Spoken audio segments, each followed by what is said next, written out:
poprzednim filmie opowiedziałem Państwu, w czym należy przewozić papugę. Teraz czas na to, jak przygotować transport papugi.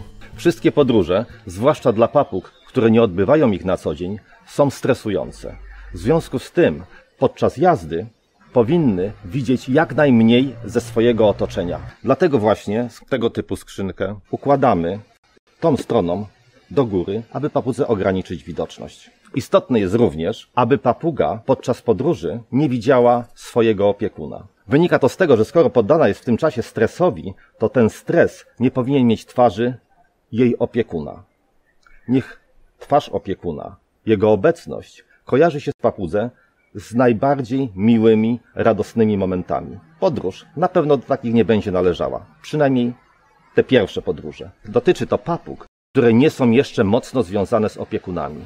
Później te interakcje w czasie podróży są możliwe, czasem niekiedy wskazane.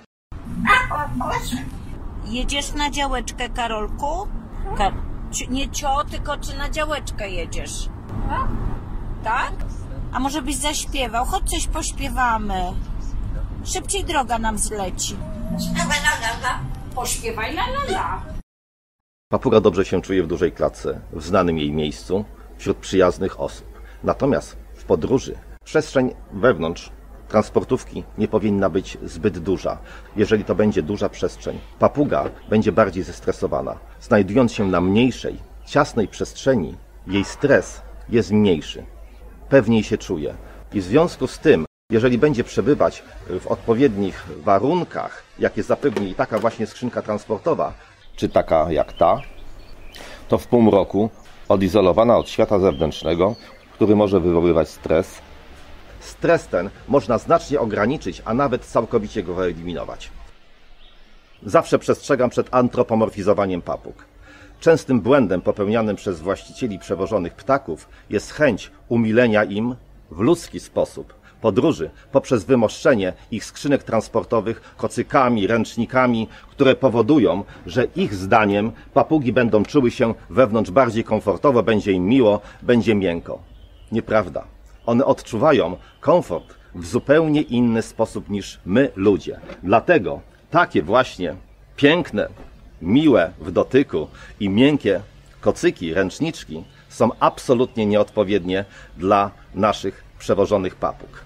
Jeśli chcemy zapewnić odpowiednie warunki, powinniśmy dno skrzynki transportowej wymościć na przykład takimi kawałkami drewna bukowego, które jest bardzo hygroskopijne i które powoduje, że odchody papuzie zostaną natychmiast związane i ptak nie będzie przebywał podczas podróży w nieodpowiednim środowisku. Dlatego jest to najlepszy sposób przewożenia papug. Ponadto, jeżeli papuga jest już przyzwyczajona do podróży, dobrze jest umocować na dnie skrzynki transportowej odpowiednio dobrany żerć. To znaczy, aby jej średnica umożliwiała ptakowi swobodne siedzenie na tejże żerdzi i trzymanie jej tak, by pazury nie stykały się z sobą, lecz były mniej więcej tuż przy dnie skrzynki transportowej. Możemy włożyć taką właśnie żerdź do skrzynki transportowej na dno, a następnie przy pomocy dwóch śrub od zewnątrz przymocować ją w sposób trwały do podłogi transportówki. Zapytacie Państwo, dlaczego ta żerdź nie jest zamontowana wyżej, ale na dnie. Właśnie dlatego, że im jest niżej, tym łatwiej podczas podróży zachować papudze równowagę. Takie właśnie umocowanie żerdzi umożliwia papugom stosunkowo najbardziej dla nich bezpieczne, a równocześnie zgodne z ich poczuciem bezpieczeństwa i komfortu odbycie podróży. Podczas podróży musimy zapewnić papudze dostęp do jedzenia i picia. Niektóre transportery umożliwiają montaż w ich wnętrzu pojemników na jedzenie i wodę. W przypadku jednak większości skrzynek transportowych nie jest to możliwe. Do jedzenia najlepiej nadaje się sucha mieszanka ziaren, którą wysypujemy w miejscu, które jest możliwie jak najmniej narażone na kontakt z papuzimi odchodami. Ponadto papuga, szczególnie jeżeli są to podróże w okresie gorącego lata, ma zapotrzebowanie na wodę. Podczas podróży prawdopodobieństwo wylania się wody jest bardzo duże. Dlatego zdecydowanie polecam, aby podczas przewożenia papug zastąpić podawanie wody jabłkiem. Jest to owoc zapewniający najdłuższą świeżość, jest soczysty i w zupełności zastępuje papudze podczas kilkugodzinnej podróży dostęp do wody. W przypadku papug oswojonych, ufających swym opiekunom i przyzwyczajonych do podróży, włożenie ich do transportówki nie sprawia żadnych problemów. Może się jednak zdarzyć niekiedy, że będziemy musieli transportować papugę nieoswojoną, na przykład do weterynarza, lub też taką, która jeszcze nie jest z nami związana lub nigdy dotychczas nie była umieszczana w transportówce. Musimy ochronić ją przed ewentualnym stresem związanym z włożeniem do skrzynki transportowej. Ponadto, aby było to bezpieczne zarówno dla samej papugi, jak i jej opiekuna, musimy to zrobić w odpowiedni sposób. W tym celu dolną połówkę dzioba papugi unieruchamiamy przy pomocy kciuka i palca wskazującego jednej ręki, drugą natomiast przytrzymujemy skrzydła, aby papuga nie uszkodziła ich podczas wkładania do skrzynki. W tej chwili jest pełnia upalnego lata i musimy dbać o to, aby nasze papugi nie były zbytnio przegrzane. Ale przecież transportujemy je również w innych porach roku, również zimą, kiedy temperatura otoczenia jest znacznie niższa. Pamiętajcie, naszym papugom mniej szkodzą wysokie czy niskie temperatury. Najbardziej dla nich niebezpieczne są gwałtowne zmiany tychże temperatur.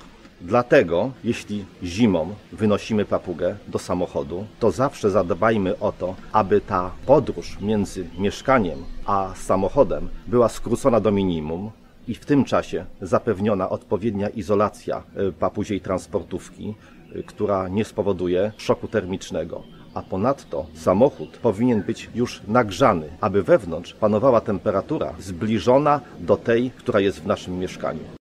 Może się zdarzyć, że podczas podróży zimą ulegniemy wypadkowi, zdarzy nam się awaria pojazdu i papuga przez dłuższy czas będzie przebywać w minusowej temperaturze.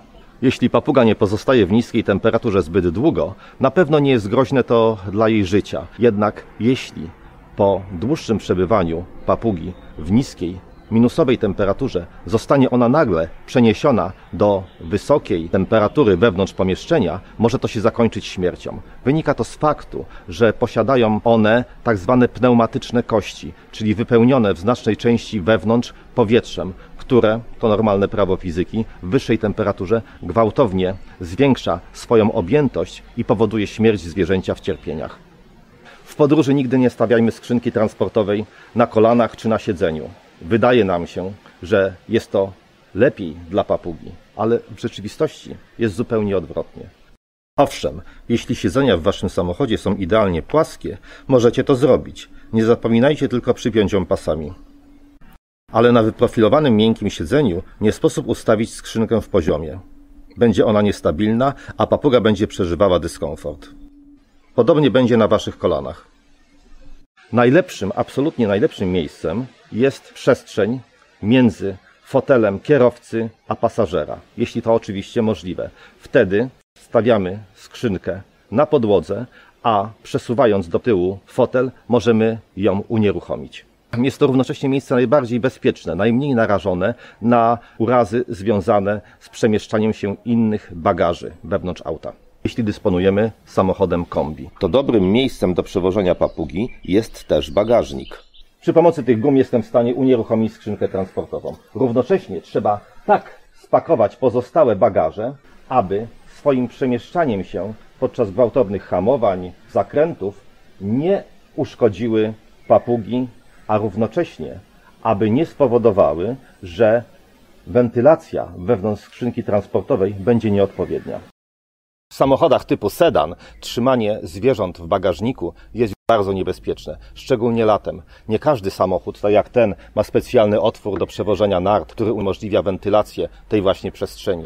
Ale jeśli tego nie ma, jeśli jest to tylko odizolowana przestrzeń bagażnika, to w okresie letnim temperatury, które panują wewnątrz, mogą być naprawdę bardzo wysokie, a ponadto inne bagaże uniemożliwiają odpowiednią wentylację i przewóz zwierząt w takich właśnie bagażnikach jest naprawdę bardzo dla nich niebezpieczny. Mamy nadzieję, że przekazane przez nas wskazówki dotyczące przewożenia papug okażą się pomocne. i zarówno Państwo, jak i Wasi podopieczni spędzą miłe wakacje. Czego życzy Wam Papuzia Telewizja.